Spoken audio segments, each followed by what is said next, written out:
ராஜன் சரவணாவில் தீபாவளி பரிசாக பவனுக்கு ரூபாய் 1200 தள்ளுபடி. உங்கள் தங்க நகையை அதிக விலைக்கு விற்கவும் மற்றும் அடகில் இருக்கும் தங்க நகையை மீட்டெடுத்து அதிக விலைக்கு விற்கவும் உடனே அணுகவும். Prime gold hub 9840551787.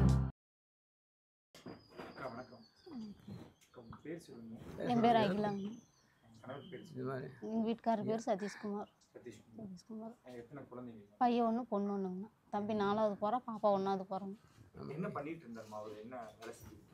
ஹோட்டலுக்கு வேலைக்கு தான் போயிட்டு இருந்தாருங்கண்ணா. கரூர் ஆதவன் மெஸ்ஸுன்னு சொல்லிட்டு அங்கே போயிட்டு இருந்தாருங்க. அப்புறம் வேலையை விட்டு வர்றப்போ இப்படி ஆயிடுச்சுங்க. போன வாரம் வந்து சனிக்கிழமை வேலைக்கு போனாருங்க. போயிட்டு வர்றப்போ மத்தியானம் வரைக்கும் ஆர்டர் செஞ்சுட்டு மத்தியானத்துக்கு மேலே கடை லீவ் விட்டாங்க. எனக்கு உடம்பு சரியில்லைன்ட்டு வீட்டில் இருந்தேங்க. அப்புறம் ஃபோன் பண்ணிக்கிறதுக்கு நான் வீட்டுக்கு வரேன் அப்படின்னு சொல்லி 4 மணிக்கு ஃபோன் பண்ணாருங்க. மதியம் 12 மணிக்காட்ட ஃபோன் பண்ணி மாத்திரை சாப்பிட்டியா என்னன்னு கேட்டாருங்க. அப்புறம் மறுபடியும் 2 மணிக்கு கூப்பிட்டு வேலை முடிஞ்சிச்சு நான் கிளம்ப போகிறேன் அப்படின்னு சொல்லி சொன்னாருங்க. அப்புறம் சரி 4 மணிக்கு ஃபோன் பண்ணி நான் வீட்டுக்கு வந்துட்டுருக்குறேன் அப்படின்னு சொல்லி சொன்னாருங்க. அப்புறம் நைட்டு 7 மணிக்கு தான் எங்களுக்கு நியூஸே வந்ததுங்க. இப்படின்னு வீட்டுக்கு வரேன்னு சொன்னவங்க கூட்டத்துக்கு போயிருக்காங்கன்றது உங்களுக்கு எங்களுக்கெல்லாம் தெரியாதுங்க. கூட்டத்துக்கு போகிறேன்னே சொல்லலைங்கண்ணா. அதை பற்றி சொல்லுங்க. வீட்டுக்கு வரேன்னு மட்டும்தான் சொன்னாருங்க. புறப்படு ஆஸ்பத்திரிக்கு போகலாம் அப்படின்னு மட்டும்தான் சொன்னாருங்க. கூட்டத்துக்கு மட்டும்தான். இல்லை அதெல்லாம் எதுவுமே போக மாட்டாங்க. வேற எங்கேயுமே போக மாட்டாங்க. கட்சி மீட்டிங்க்குலாம் அவர் போகவே மாட்டாருங்க. கட்சிக்குலாம் எந்த இதே இல்லை அவருக்கு. ஆனால் வந்து பார்த்தீங்கன்னா அவர் வீட்டுக்கு வரேன்னு சொல்லிட்டு கட்சி மீட்டிங் போயிட்டார். எங்களுக்கு தெரியல அவர் கட்சி மீட்டிங்ல அவர்தான் அவருக்கு விருப்பப்பட்டு போனாங்களா நண்பர்களோட போனாங்களா? அப்படி கூட ஒரு வேலை செய்கிற அண்ணாவோட உங்க வீட்டுக்கு வரலான்ட்டு வந்திருக்கிறாருங்கண்ணா. சரி எல்லாரும் நிற்கிறத பார்த்துக்கிட்டு சரி நாமளும் பார்த்துட்டு போயிடலாம் அப்படின்னு சொல்லிட்டு அந்த அண்ணாவும் இவரும் போயிருக்கிறாங்க 2 பேரும். விஜய் மீட்டிங் நடக்கிறதா அண்ணனுக்கு தெரியுங்களா? இல்லை தெரியுங்கண்ணா, தெரியும். ஆனால் வீட்டுக்கு வரேன்னு வந்தது தான் பஸ்ஸை விட்டு இறங்கிட்டாருங்க கீழே. சரி எல்லாரும் நிற்கிறாங்கல்ல நாமளும் நின்று பார்த்துட்டு போகலாம் அப்படின்னு சொல்லிட்டு இறங்கிட்டாருங்களாமா. உங்களுக்கு எப்போ தகவல் வந்துச்சுமா? என்னன்னு சொல்லி நைட்டு 7 மணிக்குங்கண்ணா. உடம்பு சரியில்லை, ஒரு பிரச்சனை ஆயிடுச்சு, நீங்கள் கிளம்பி வாமா அப்படின்னு சொல்லிட்டு கடை ஓனர் ஃபோன் பண்ணாருங்கண்ணா 7 மணிக்கு எங்களுக்கு. அதுக்கப்புறம் மறுபடியும் கொண்டு உங்கள் மச்சன்டாட் ஃபோன் கொடுமா அப்படின்னு சொல்லவும் நான் இங்கே வந்தேங்கண்ணா. அப்புறம் ஃபோன் பண்ணி கொடுக்கவும் எனக்கு தெரிஞ்சது வந்து கால் முறிஞ்சிருச்சு அப்படின்னு மட்டும்தான் சொன்னாங்க. அப்போ எனக்கு அங்கே போனதுக்கப்புறம் தான் தெரியும் இப்படி இறந்துட்டாரு அப்படின்னு. அண்ணா உங்களோட தம்பி தான்? அண்ணா என் பேர் கார்த்திக்ண்ணா. கார்த்திகேயன் முழு பேர். என் தம்பி தான் இறந்ததுங்க. அன்றைக்கி என்னாச்சுன்னு பார்த்தீங்கன்னா ஒரு சர்ச்சுக்காரனரில் தான் வேலை செய்கிறாரு. வேலை முடிச்சுட்டு மதியமாக லீவ் விட்டுட்டாங்க. சரி வீட்டுக்கு வரலான்னு பார்த்தவர் அவரும் ஒரு ஃப்ரெண்டுமே. என்ன நடந்துச்சுன்னு எங்களுக்கு தெரியல. நாங்கள் மீட்டிங் செல்லில் பார்த்துட்டு இருந்தோம்.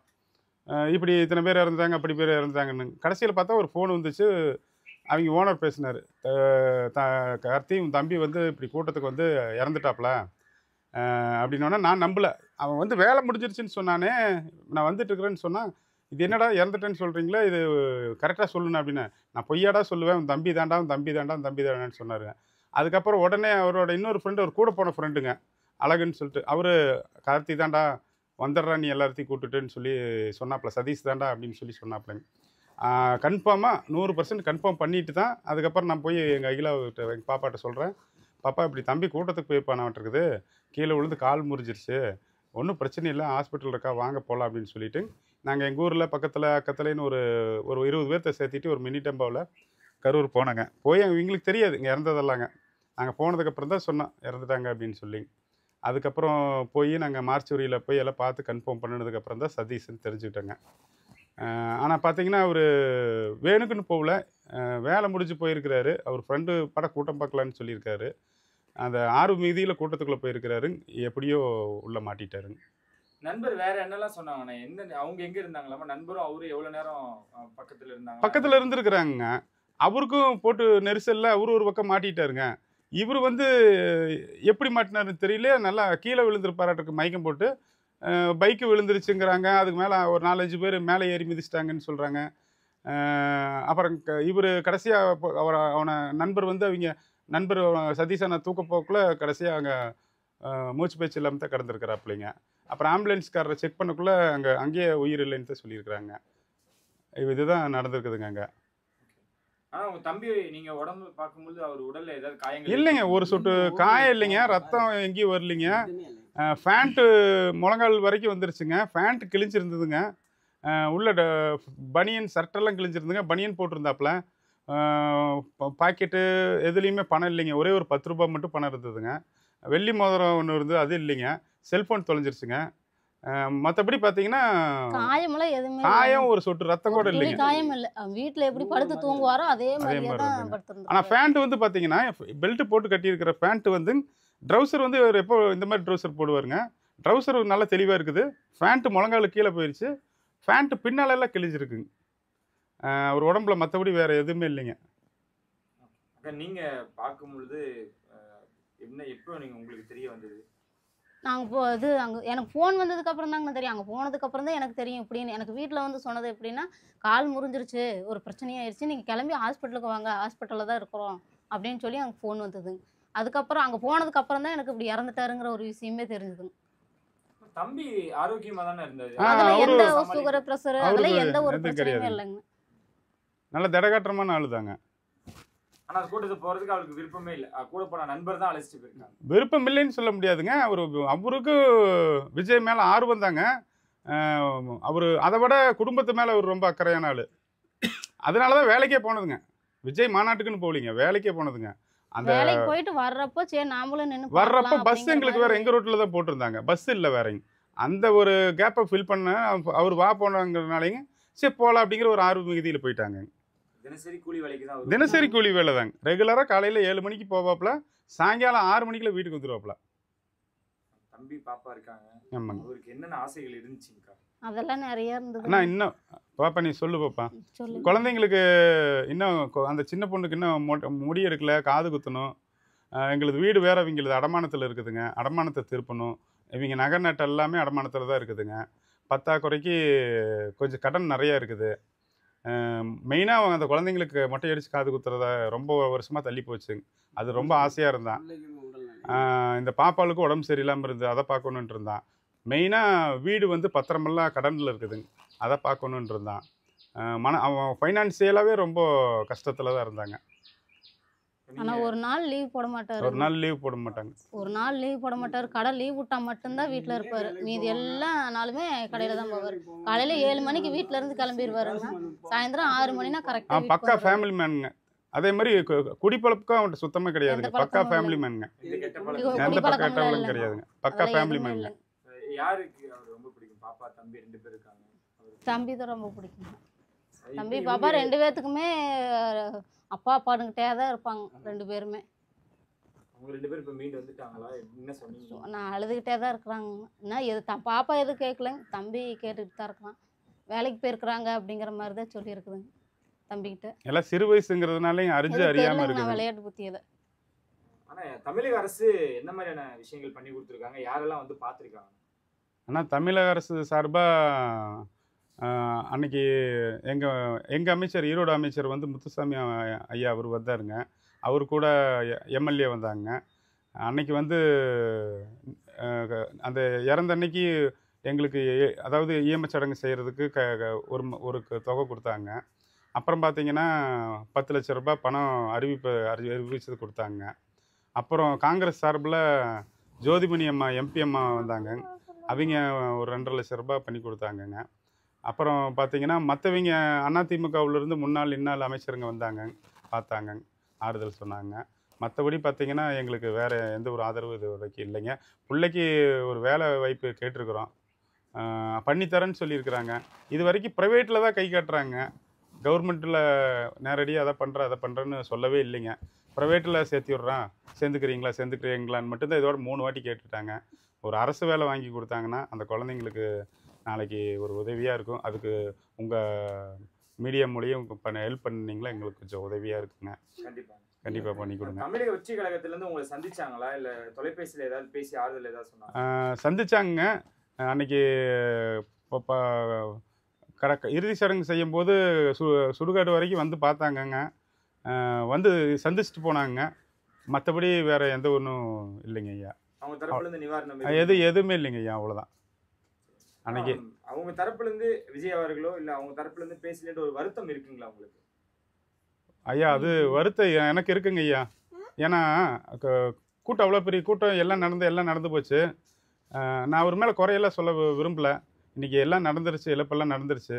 அவர் இது வரைக்கும் ஒரு ரெஸ்பான்ஸ் பண்ணலையேங்கிறது மனசளவில் அது பயங்கரமாக இருக்குதுங்க. மனசளவில் அது பயங்கரமாக இருக்குதுங்க. அது வருத்தம் தாங்க. அது தப்பு யார் வேணாலும் இருக்கட்டுங்க, இழப்பு எங்களுக்கு தாங்க. அது எங்களுக்கு நேரடியாக ஒரு ஆறுதலோ பண உதவி செய்கிறது அப்புறங்க. அவர் வந்து எதாவது ஒரு வகையில் எங்களுக்கு ஒரு ஆறுதல் தெரிவிச்சிருக்கலாம். இது வரைக்கும் தெரிவிக்காத எங்களுக்கு ரொம்ப மனக்குறைங்க, ரொம்ப மனப்பாரம். தப்பு யார் மேலே வேணாலும் இருக்கட்டுங்க, இனி சொல்ல முடியாது, எல்லாம் இனி வரப்போகிறது கிடையாதுங்க. நடந்து போச்சுங்க. ஏன்னா அவர் வந்து ஒரு அறிக்கை கொடுத்துருக்கலாம், அறிக்கை கொடுத்தாருங்க. அது வேற யாருக்கோ எப்படியோ கொடுத்துருக்காரு. எங்களுக்கு செப்பரேட்டாக கொடுத்தாருங்களா? கொடுக்கல. அது குறைதாங்க ஐயா. அக்கா, உங்க கணவர் உங்கள்கிட்ட பேசின கடைசி வார்த்தை? 4 மணிக்கு ஃபோன் பண்ணாருங்கண்ணா, வீட்டுக்கு வந்துட்டு இருக்கிறேன், கிளம்பு ஆஸ்பத்திரிக்கு போகலாம் அப்படின்னு மட்டும்தான் சொன்னாருங்கண்ணா. அப்புறம் 4:30க்கு ஒரு டைம் ஃபோன் பண்ணேன், ஃபுல்லாக ரிங் போச்சுங்கன்னா எடுக்கலை. அப்புறம் மறுபடியும் மணி ஒரு 5 மணிக்கோட ஃபோன் பண்ணேன், ரிங்கும் போகலை ஃபோனும் போகலை, அப்படியே கால் கட் ஆகிருது. ஒரு 5:30லேருந்து ஃபோன் பண்ணிக்கிட்டே இருந்தேங்கண்ணா, ரிங்கே போகலை, கால் போய் அப்படியே கட் ஆகிருது. 4 மணிக்கு பேசுனது தாங்கண்ணா கடைசி வார்த்தை. கிளம்பு ஆஸ்பத்திரிக்கு போகலாம் அப்படின்னு மட்டும்தான் சொன்னார். அதுக்கப்புறம் என்ன விஷயங்கள் பண்ணி கொடுக்கணும்னு நீங்கள் நினைக்கிறீங்க? ஏன்னா இப்போ 2 குழந்தைகள் இருக்காங்க. ஏதாவது கவர்மெண்ட்டில் ஏதாவது ஒரு வேலை போட்டு கொடுத்தாங்கன்னா பரவாயில்லைங்கண்ணா. இப்போ அதுவும் நடக்கும்க்கா. மீண்டும் வாங்க இதுலேருந்து. சரி, நன்றி அண்ணா. வணக்கம். வணக்கங்க அண்ணா, நீங்கள் எனக்கு வந்து கரூர் மாவட்டம் அந்த பக்கம்தான். நான் வந்து ஒரு சமூக ஆர்வலர், சுரேஷ் செல்வராஜ், நமது கிராம முன்னேற்றம் நண்பர்கள் அறக்கட்டளையோட தலைவர். இந்த நிகழ்வு 27ஆம் தேதி நடந்த இந்த நிகழ்வு வந்து பார்த்திங்கன்னா மிக பயங்கரமாக இருந்துச்சு. அந்த பகுதியை வந்து பார்த்திங்கன்னா சுமார் 8 மணிக்கு எனக்கு இந்த தகவல் கிடச்சிது. நான் வந்து விசிக ஊடக மையத்துலேயும் நான் இருக்கேன். அப்போது இந்த தகவல் கிடச்ச அடுத்த கொஞ்ச நேரத்துலேயே வந்து நாங்கள் மருத்துவக் கல்லூரி மருத்துவமனைக்கு உள்ளே போயிட்டோம். உள்ளே போய் அங்கே அவ்வளோ பரபரப்பாக எல்லாருமே வந்து போயிட்டு இருந்துச்சு. அந்த இதுலேயுமே வந்து பார்த்திங்கன்னா கிட்டத்தட்ட ஒரு 8 பாடிகளை வந்து அந்த இடத்துல வந்து எமர்ஜென்சி வார்டுக்கு நான் உள்ளே கொண்டுட்டு போயிட்டே தான் இருந்தோம். நானே ஒரு 8 பாடிகளை நாங்கள் கொண்டு போயிருப்போம். இப்போ வந்து பார்த்திங்கன்னா கடைசியில் இப்போ ஒரு 9 மணி டயத்தில் தான் வந்து எனக்கு வந்து இந்த மாதிரி இவர் வந்து இறந்தவர் வந்து என்னுடைய சித்தப்பா பையன் சதீஷ்குமார் இப்படின்னு தகவல் கிடச்ச உடனே வந்து அந்த பக்கம் மார்ச்சுவரிக்கு போய் அந்த உள்ள போலீஸ்காரங்க எல்லாத்துடைய ஃபோட்டோஸும் அங்கே வச்சுருந்தாங்க. அதை எடுத்து பார்த்து கன்ஃபார்ம் பண்ணி அவங்களுக்கு வந்து ஒரு ஃபோன் நம்பர், என்னுடைய ஃபோன் நம்பர் கொடுத்துட்டு எதுனாலும் எனக்கு தகவல் கொடுங்க அப்படின்னு சொல்லி சொன்னாங்க. அப்புறம் நைட்டு 2:30 மணிக்கு மறுபடியும் எனக்கு கால் பண்ணாங்க காவல் நிலையத்தில். கால் பண்ணி உங்களுடைய தம்பியோடைய பாடியை வந்து வாங்கிக்கோங்க அப்படின்னு சொல்லி சொன்னாங்க. அப்புறம் சொன்னோடனே அந்த நேரத்துலையும் அங்கே போய்ட்டோம். நானும் தம்பி கார்த்தி 2 பேரும் அங்கே போயிட்டு 2:30 மணிலேருந்து நிற்கிறோம். விடிய காலையில் 6:30 மணிக்கு தான் வந்து எங்களுக்கு கையிலேயே பாடியை கொடுக்குறாங்க. 19வது பாடியை வந்து சதீஷை கொடுக்குறாங்க. அப்போது இன்றைக்கி இருக்கிற இளைய சமுதாயத்தினர் இதை வந்து நம்ம நினைக்கிறோம், இந்த மாதிரியான ஒரு நிகழ்வு இப்படி நடந்துருச்சு அப்படின்னு நம்ம நினைக்கிறோம். இது ஏன் நடந்துச்சு அப்படிங்கிற ஒரு விஷயம் இருக்குது. அப்போது இன்றைக்கி வந்து ஒரு விஜய் சார் இருக்காருன்னா அவர் வந்து பார்த்திங்கன்னா ஒரு முதல் முறையாக வந்து கரூர் பகுதிக்கு வர்றாரு. ஒரு கூட்டம் எப்படி இருக்கும் அப்படிங்கிற ஒரு திட்டமிடுதல் கண்டிப்பாக இருந்திருக்கணும். அந்த திட்டமிடுதல் இல்லை. அது சொல்ல போச்சுன்னா அதுதான் முக்கிய காரணமே. அதுதான் இன்றைக்கி வந்து திட்டமிடுதல் இல்லை. இந்த இடத்துல எவ்வளோ பாப்புலேஷன் இந்த இடத்துல வருவாங்க அப்படிங்கிறத வந்து முதல்ல தெரிஞ்சிருக்கணும். அதுக்கு சரியான ஒரு பாதுகாப்பு கொடுக்கல. அது ஒன்று இருக்குது. அது இல்லாமல் வந்து பார்த்திங்கன்னா அந்த இடத்துல ஒரு சினிமா நடிகர் வர்றாரு, அவருக்கு இத்தனை கூட்ட ஜனங்கள் வரும் அப்படின்னா அதுதான் முதல் மிஸ்டேக்கு. அது 2வது வந்து பார்த்திங்கன்னா இளைஞர்களும் வந்து முதல்ல ஒரு விஷயத்த நல்லா தெரிஞ்சுக்கணும். இன்றைக்கி எத்தனையோ சினிமா படங்களை நம்ம பார்க்குறோம், ரியலாக வர்றாரு பார்க்குறோங்கிறது இல்லாமல் இன்றைக்கி அவர் ஏன் வந்து பார்க்குறீங்க, அவர் வந்து ஒரு செலிப்ரிட்டியாக வந்து இன்றைக்கி வந்திருக்காரு. ஒரு செலிப்ரிட்டினா அவர் வந்து சினிமா துறைகளில் சாதிச்சதுனால மட்டும்தான் வந்து இன்றைக்கி இந்த லெவலுக்கு அவர் வந்திருக்காரு. அவர்களோட தரப்புலேருந்து நேரில் வந்து ஒரு ஆறுதல் அப்படின்ற ஒரு வார்த்தையும் எல்லாருமே அவங்கள வேதனைகளை பதிவு பண்ணிட்டு வராங்க. அதை எப்படி பார்க்கணும்? இல்லை, கண்டிப்பாக வந்து அந்த ஸ்பாட்லேருந்து அவர் கடந்து போயிட்டார். அந்த ஸ்பாட்லேருந்து போனாலும் வந்து அங்கே போயாவது அந்த நிமிடங்கள்லையாவது அவர் வந்து அவரை சார்ந்த இன்றைக்கி புஷி ஆனந்த் ஆகட்டும், அங்கே இருக்கிற மாவட்ட செயலாளர் மதியழகன் ஆகட்டும், இவங்களையெல்லாம் வந்து கைது செஞ்சுட்டாங்க அப்படின்னு சொல்லிட்டு வந்து ஒரு தகவலை கொடுக்குறாங்க. அவங்களுக்கு வந்து இவர் வந்து பரிந்து பேசுகிறார் அந்த இடத்துல. அதாவது எங்களுடைய மக்களை விட்டுருங்க. அதாவது இறந்த 41 குடும்பங்கள் என்னாச்சு? அந்த 41 குடும்பங்கள் இன்றைக்கி வந்து கணவர் இழந்து, மகனை இழந்து, மகளை இழந்து இப்படியா வந்து அந்த இடத்துல வந்து தத்தளிச்சுக்கிட்டு இருக்காங்க. அதையெல்லாம் வந்து அவர் எந்த ஒரு பொருட்டாவே எடுத்துக்காம அவருடைய நபர்கள், அவரை சார்ந்தவர்கள் அந்த இடத்துல வந்து உள்ளே போயிட்டாங்க, அவங்களுக்காக வந்து என்ன வேணாலும் எது வேணாலும் செஞ்சுக்குங்க, அவங்கள விட்டுருங்கன்னு சொல்றது எந்த விதத்துலையும் நியாயம் கிடையாது. முதலாவது இந்த 41 குடும்பங்களுக்கு இவர் ஏதாவது பதில் சொன்னாரா? ஒரு ஆழ்ந்த இரங்கல் தான் தெரிவிச்சாரா? அதெல்லாம் ஏன் வந்து தெரிவிக்கல? இன்னைக்கு மக்கள் வந்து அதுதான் இப்போ எல்லாத்தோடைய கோபமும் இன்னைக்கு அதுதான். ஏன் வந்து இப்படியான இப்போ இவரெல்லாம் வந்து தமிழகத்துக்கு வந்து ஒரு முதலமைச்சராக வர்றாருன்னா இவரெல்லாம் என்ன செஞ்சிட முடியும் அப்படிங்கிற ஒரு கேள்வி எழுதே. இதெல்லாம் வந்து ஏன் வந்து நீங்கள் வந்து பகிரங்கமாக வந்து மன்னிப்பு கேட்கல? உங்களுக்கு அந்த உணர்வு இல்லையா? அந்த 41 குடும்பங்களோட கதி என்ன? இதுதான் ஒரு தலைவனுக்கு அழகா? என்னுடைய கேள்வி அதுதான். இறந்தவனும் அவனோட ஒரு தீவிர ரசிகன் தான். இல்லை, இப்படியா இருக்கும்போது அதையெல்லாம் விட்டு போட்டு நம்ம வந்து நம்மங்களை சார்ந்தவர்கள் வந்து இன்னைக்கு அரெஸ்ட் பண்ணியிருக்காங்க, அதை குறித்து மட்டும்தான் அவர் சொல்லியிருக்காரு. அந்த 41 குடும்பங்களை பற்றி அவர் துளியோட கவலையே படலை. சர்கார் படத்தில் கூட ஒரு இது சொல்லியிருப்பார். சர்கார் படத்தில் அந்த இன்னைக்கு கார்ப்பரேட் கிரிமினல்ங்கிற மாதிரி தான் இருக்குது. அவர் அந்த வார்த்தையை சொல்லியிருப்பார், ஐ எம் கார்ப்பரேட் கிரிமினல். அந்த வேலையை தான் நீங்கள் செஞ்சுருக்கீங்க. அப்போது அரசியலுக்காக நீங்கள் எது வேணாலும் செய்வீங்கன்னு இதுலேருந்து ப்ரூஃப் ஆகுது. தயவு செய்து இந்த 41 குடும்பங்களுக்கு, அதாவது இப்போ எடுத்தோடனே அந்த ஒரு 20 லட்சம் அழிச்சு ஒரு உயிரினுடைய மதிப்பு வெறும் 20 லட்சம் தானா? இல்லை, நான் கேட்குறேன். அப்போ உங்களுடைய ரசிகர்கள் யார்? அந்த திருச்சி மாநாட்டில் கூட வந்து அந்த அவ்வளோ பெரிய கம்பம் கீழே விழுந்து அந்த கார் மேலே விழுந்து அந்த காருக்கு உண்டான அந்த இதை இப்போ வரைக்கும் நீங்கள் அவங்களுக்கு வந்து அந்த இழப்பீட்டு தொகையை நீங்கள் என்ன கொடுக்கலன்னு சொல்லிட்டு ஒரு கேள்வி வந்துகிட்டு இருக்குது. அது எனக்கு தெரியுதே இல்லையா, ஆனால் இந்த தகவல் ஆல்ரெடி வந்துருச்சு. அவங்களுக்கே ஒரு இழப்பீடு நீங்கள் கொடுக்கல. இதெல்லாம் என்ன ரொம்ப கீழ்த்தரமான ஒரு எண்ணம். நீங்கள்லாம் வந்து எப்படி வந்து மக்களுக்கு நல்லது செய்ய போகிறீங்க? சினிமாவில் வந்து டாப் ஹீரோவாக இருக்கீங்க. அதாவது அப்படியெல்லாம் இருக்கிற நீங்கள் மக்களிடத்தில் நீங்கள் எதுவும் இல்லாமல் போயிட்டீங்களே, அதுதான் வருத்தமாக இருக்குது. தயவு செய்து இந்த இழந்த இப்போ பரிதவிக்கின்ற இந்த குடும்பங்களுக்கு நீங்கள் என்ன செய்யணும்னு நினைக்கிறீங்களோ இனிமேலாவது அவர்களுக்கு செய்ய வேண்டியதை செய்ய வேண்டும் என்று இந்த வேளையிலே நான் உங்களை அன்போடு கேட்டுக்கொள்கிறேன்.